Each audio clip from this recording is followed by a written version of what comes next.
नमस्कार, मैं रवीश कुमार। स्वागत है आपका हमारे नए शो प्राइम टाइम पर। यहां पर आपको वो खबरें दिखाई जाएंगी जो गोदी मीडिया हमेशा से छुपाता आया है। लेकिन उससे पहले आप इस वीडियो को दुनिया के किस कोने से देख रहे हैं कमेंट में जरूर बताएं। और आपने अब तक इस वीडियो को लाइक नहीं किया है तो लाइक करके चैनल को सब्सक्राइब कर लें।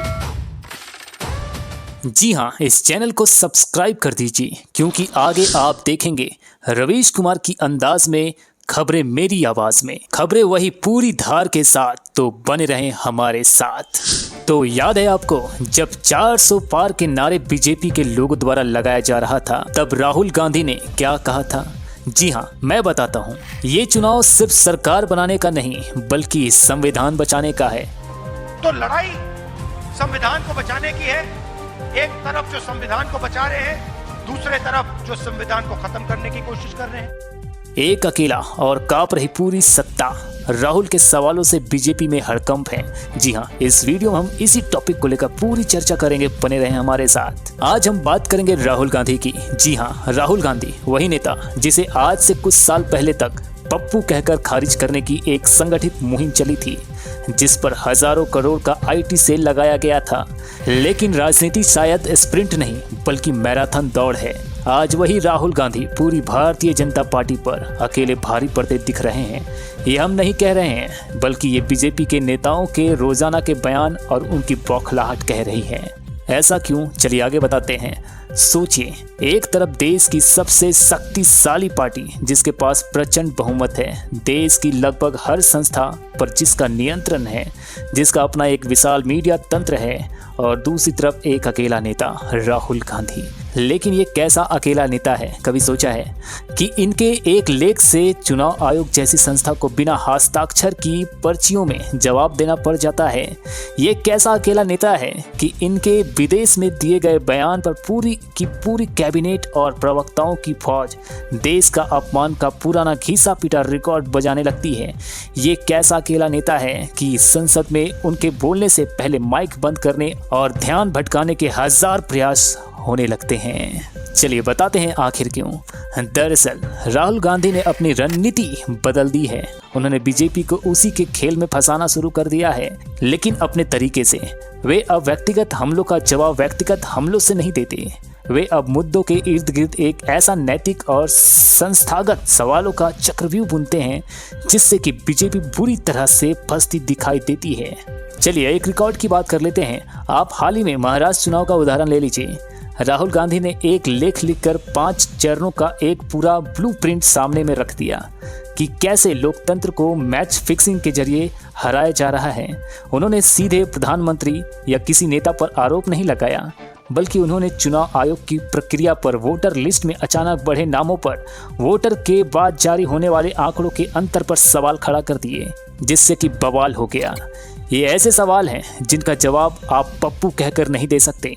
इनका जवाब देने के लिए आपको तथ्य चाहिए, आपको प्रक्रिया की सूचिता साबित करनी होगी, और यहीं पर बीजेपी असहज हो जाती है। जवाब देने की बजाय वो राहुल गांधी पर ही हमलावर हो जाते हैं कि वे संस्थाओं को बदनाम कर रहे हैं।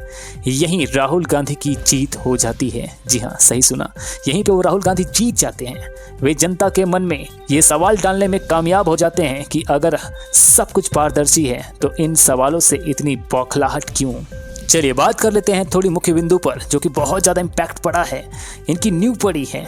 बात करते हैं भारत जोड़ो यात्रा से। हजारों किलोमीटर पैदल चलकर राहुल गांधी ने अपनी छवि को पूरी तरह से बदल दिया। उन्होंने सीधे जनता से संवाद किया, उनकी समस्याओं को सुना। उन्होंने विमर्श को नफरत से हटाकर मोहब्बत, बेरोजगारी और महंगाई पर लाने की लगातार कोशिश की है।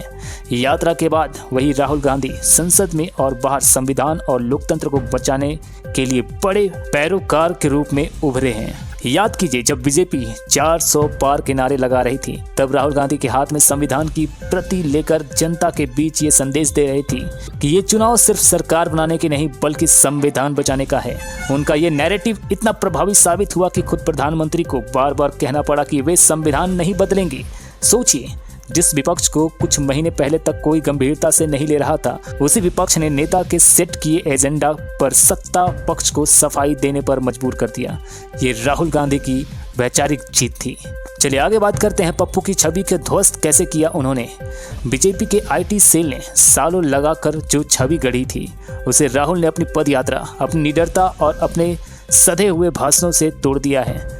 अब वे एक गंभीर मुद्दों को समझाने वाले और समझने वाले, सत्ता की सीधी टक्कर लेने वाले नेता बन गए हैं। जब सत्ता पक्ष उन्हें अब भी पुराने नामों से पुकारता है तो ये राहुल पर नहीं बल्कि खुद पर हंसते पद लगता है। चलिए चलते चलते मैं कुछ और बता दूं तो ये सवाल ये नहीं है कि राहुल गांधी 2019 में प्रधानमंत्री बनेंगे या नहीं। राजनीति में भविष्य की भविष्यवाणी अक्सर गलत हो जाती है। असली सवाल यह है कि क्या राहुल गांधी ने एक मरते हुए विपक्ष में जान फूंक दी है? क्या उन्होंने लोकतंत्र में सत्ता से सवाल पूछने की परंपरा को फिर से जिंदा कर दिया है? बीजेपी की इस परेशानी यही है।